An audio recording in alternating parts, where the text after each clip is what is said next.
People, deluded, I'm back again. I'm out and about again. I'm about to start work for the day. It's around 9ish, obviously, well, 8:45. I've got a couple of moments before I go in. So I thought, as I didn't have time to necessarily sit down today and do my videos in my house before I left, I thought I'd offer some opinions.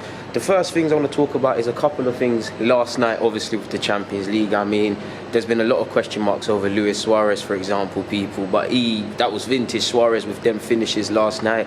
Messi's clearly not fully fit and stuff after his injury issues, but an injured Messi is still the greatest player to have ever kicked a ball. As you saw with the moments of brilliance, I felt Inter Milan played well as well, but it's Barcelona, innit, people? You saw it. Obviously, I watched the highlights of the Liverpool game, and it was crazy. They won 4-3, but their bacon got saved. They bottled a 3-0 lead.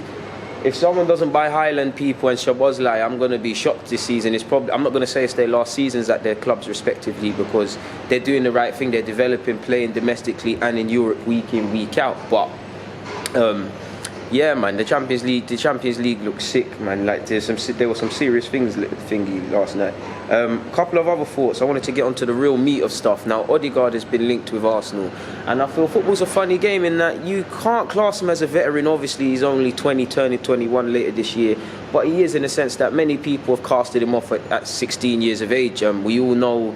On the scheme of it, it's completely normal for a young player to go through trials and tribulations, and at 20, turning 21, to still be learning and not the finished article.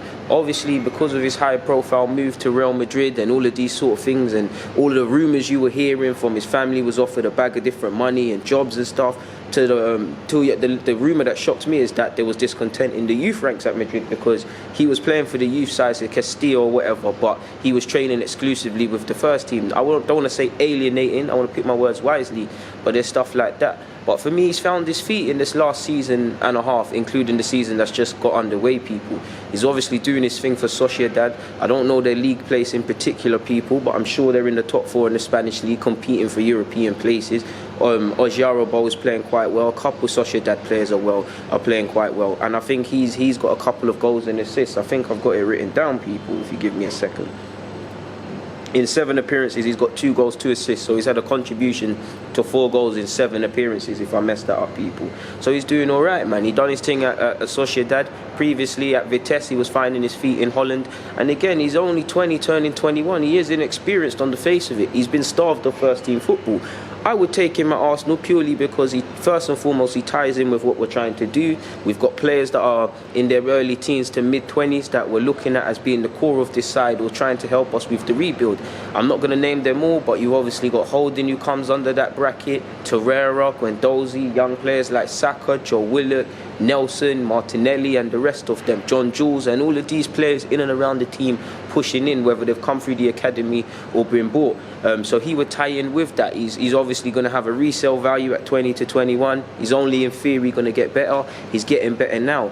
In regards to Madrid, you'd assume they would sell a player, people, or they'll sell some players. Now, there's question marks over Zidane's long-term tendency there. They've brought in some young Brazilian players, and they've brought in Hazard and stuff, and the form just hasn't quite been there.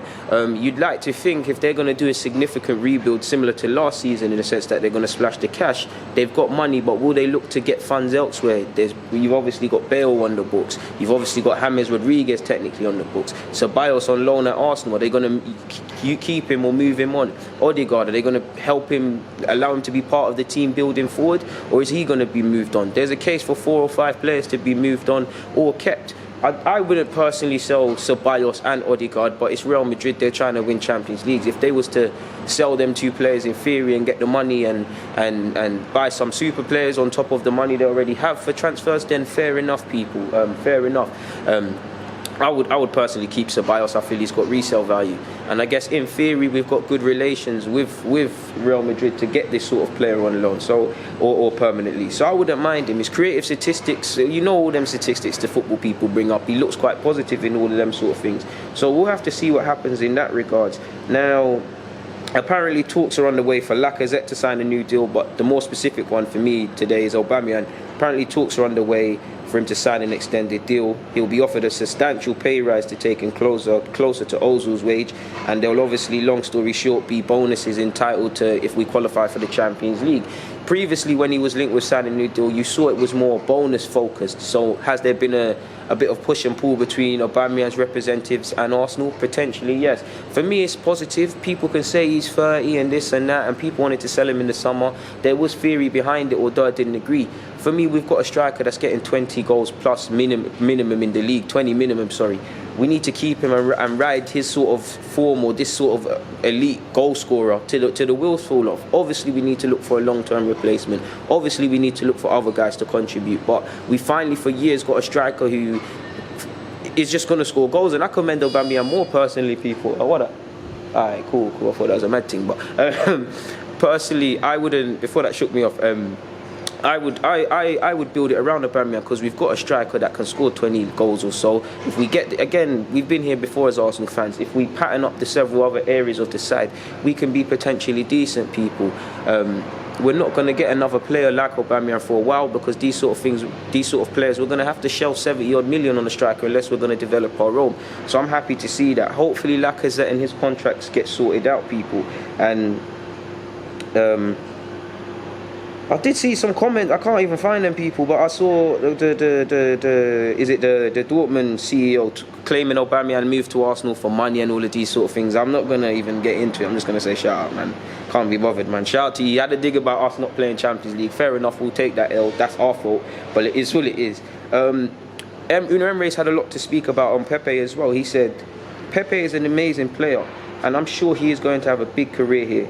He needs time to adapt, but also, a lot of players, when they first come here, the first month, the first year is not easy for them. But I'm going to make it easier for him to adapt. Not for him, not for any young players or experienced players. The salaries are not important for me. They are players, they are human, they play not thinking about that. I'm not thinking about my salary when I'm the coach. I'm not thinking about the player. I'm not thinking about the player. The player isn't thinking about his salary. I mean, this is a poor copy and paste job. He said every player has a privilege to be here. I have a privilege to be here. And he's just gone on to keep bigging up Pepe. Now, you want to see the coach say that. It hasn't been the Pepe a lot of fans wanted to see hitting the ground running, scoring all the goals and bringing us to glory. It will happen for me, but it's clearly going to take time, people. So we're going to have to stay with Pepe. And if we can just remain patient, we can have a decent player in him. Obviously, it's nice to see that the manager has confidence in him. But it's a thing where, for me, it's going to come down to what he does outside of the training ground and what he does outside of football to really make this a success. But on that note, people, deluded. I'm out. I'm going to be late.